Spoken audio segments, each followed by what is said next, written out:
Pendapat pada hari ini dapat kita simpulkan sebagai berikut. Menuntut tanggung jawab penuh PT ADB terhadap korban kecelakaan hauling batubara yang terjadi beberapa waktu yang lalu.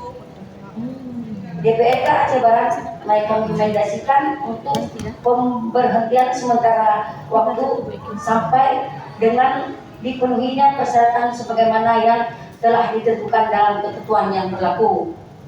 3. Meminta tanggung jawab penuh PT ADB dan IPE terhadap kerusakan jalan pemerintah yang disebabkan oleh kegiatan hauling batubara sesuai mekanisme dan ketentuan yang berlaku.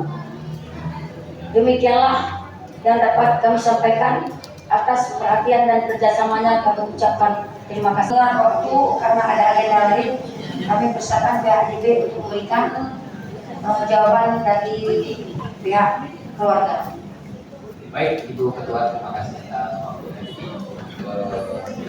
koordinasi. Saya atas mewakili nama KIG sambung untuk berkomitmen membutuhkan kesepakatan untuk bertanggung jawab secara adil dan sosial.